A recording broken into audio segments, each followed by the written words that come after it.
Hi,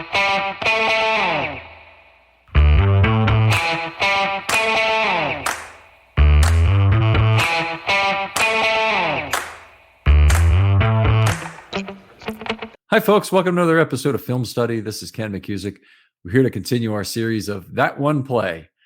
And a lot of folks are going to remember this one, even though it's been almost 20 years since it occurred. But the second game of the 2003 season was Jamal's 295-yard game. His first play from scrimmage, he ran for 82 yards for a touchdown. And joining me to talk about that play in particular is Peter Kokoros. Peter, how you doing? It's great to be back on the pod, Ken. Always a pleasure talking Ravens football with you. Yeah, great choice of play. I'm surprised nobody else had it, in all this so far. I don't think I prompted anyone on this, but appreciate you picking it up quickly. And looking forward to talking about it. It's an interesting kind of confluence of Ravens history coming together at this point in time. But take us through the setup as you see it. Oh, yeah, definitely. I mean, I guess to start it, this was Jamal Lewis's fourth year in the league. If we remember his career, rookie year, had a really strong year. I believe he won Offensive Rookie of the Year that year. Lost 2001 due to injury, came back in 2002, and had a pretty good year. Came back where he left off. But going into the 2003 season, the Ravens had questions at quarterback. Chris Redmond really hadn't worked out in 2002, and the Ravens drafted Kyle Bowler. But, it was evident after week one that the Ravens are really going to have to rely on Jamal to help him out. I think they had Bowler attempt something like 43 passes in that week one loss to Pittsburgh, only had Jamal touch the ball 15 times. So it was evident to everyone in the building from what I could tell from my research. I don't remember too clearly. Back then I was only 11, but the basic idea leading up to this game was Jamal needed the ball for the Ravens offense to go running. Yeah, very much true. And you mentioned the week one game against the Steelers. I mean, they were behind in that game from fairly early on, and they trailed. It might have been 27-0 or 27-3. Yeah, it was bad. It was a bad blowout, and they actually came back to make it closer than it had been. But one of the things about this team is they really weren't built at all to play from behind. Kyle Bowler. In his entire career, his longest comeback was 14 points, and that was in 2004 at the Jets in the memorable "No, That's Ed Reed" game. Yeah. But the Anthony Wright actually did have a 17-point comeback in the fourth quarter. It was largely defensive aided, but he did a good job in having the longest comeback of that year. But this team was not built to come back. They were built to dominate defensively, to run the ball with Jamal and get it done.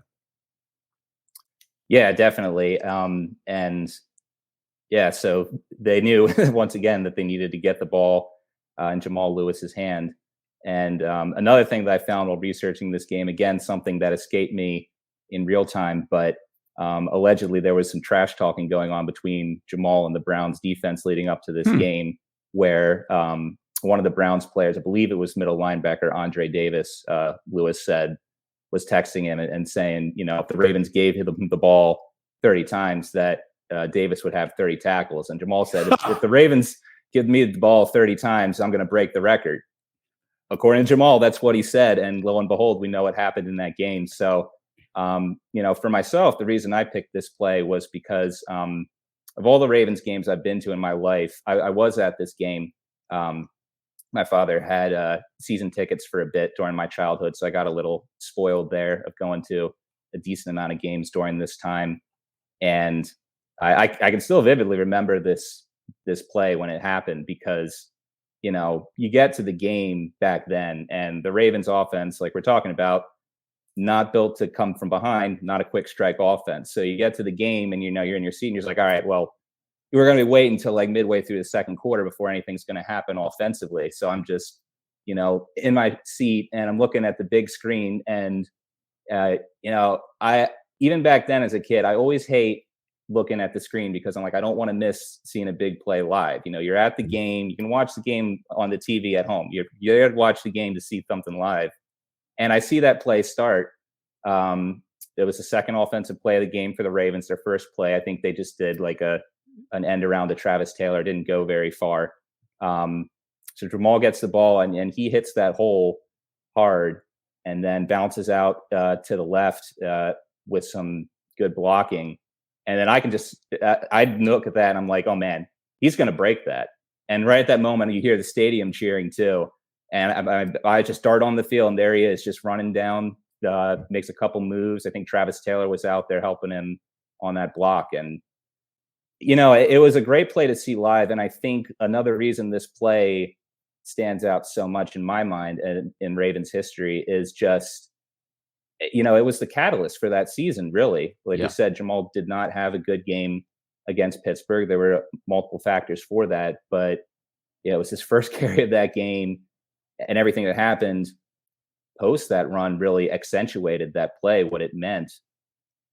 Yeah, absolutely. I mean, I think the Ravens got their identity in that game for sure, but on that play really is what it is. And you come off to, I mean, maybe we could even talk a little bit more about this, but coming off 2002, while Jamal had a good year, the offense had been terrible. The defense had been just good enough. The special teams had been just good enough to get some things done and win a few games, but they really, Jeff Blake was not the guy, and Jamal Lewis, though he'd had a good year and had a good year as a receiver that year. Honestly, if anything, he was too much a part of the offense, it seemed. And the defense, it was young. A lot of guys were getting their first playing time, including Anthony Weaver and Kelly Gregg getting his first significant playing time, even though he'd been in the league for a couple of years. And who else am I talking? Ed Reed, yeah, little guy named Ed Reed. Hartwell, was, that's a good one for a little bit. getting his first really significant amount of play, and it was Dallas Thomas also kind of fits in that group, although he'd played a fair amount in 01. To have that defense come together, and they were fantastic in 2003, was really in a lot of ways what made it Jamal only on offense, because that defense could afford for it to be Jamal only. And the other way around to look at that is Jamal's 295-yard game. I don't think you can do that with a bad defensive effort. I know you can't do it with a bad defensive effort, but I don't think you can do it without a great defensive effort. And this was a game where the Browns were just totally stymied on offense, and the Ravens then, are running the ball out effectively. They're running time off the clock every time Jamal gets a touch. And, it's still a difficult slog to get to 295 there, even with all the long runs in this game. Oh, definitely. Yeah. And what's also a little funny about it is going back into this game, it's easy to forget, but I don't know what the line was in this game. I wouldn't be shocked if the Ravens were slight favorites, but this was a little bit of a revenge game too for the Ravens. I mean, how 2002 ended, both the Ravens and Browns were deadlocked for that last playoff spot. The Browns would end up getting it because I think they won in Baltimore, nonetheless, second to last week of the season, which basically put a nail in the coffin for the Ravens that year. And the Browns, they blew a huge lead against Pittsburgh in the wild card game, but still, they were coming in, I guess, with a little bit of a strut in their step, you could say. And the Ravens just came in there and said, well, that was last year. This is this year. And so, and I think another thing, going back to Jamal's run on that play that stuck out was, that year, Jamal obviously had a great start to his career, but there was an extra explosiveness and power that was added to his game that year. And if you look at the tape from those first two seasons versus that, you can see there is a little bit added athleticism there.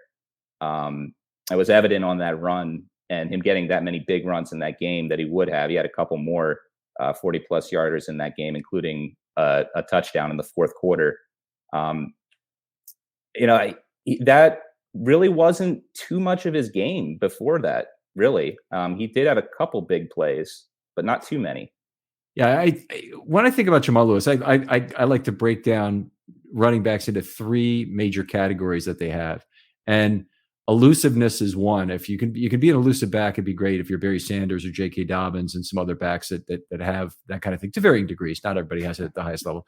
You can be a power back, and certainly Jamal falls into the power back category, or you can be a speed back and be C.J. Duquet. And the great backs have two of the three characteristics. And C.J. Duquet was both a speed and elusiveness guy. And Jamal Lewis is probably the rarest of all cats, a power and speed guy. And, really the guys who fall in that category are some of the great backs of all time, Jim Brown and Bo Jackson. Really falls into the category of guys who they can run you over, but they can also outrun you. And his game really was not much of that elusiveness. He was, I'm not saying he didn't ever have the ability to make a cut or make somebody miss or whatever, but most of his game was running you over after contact and making you miss the tackle after contact.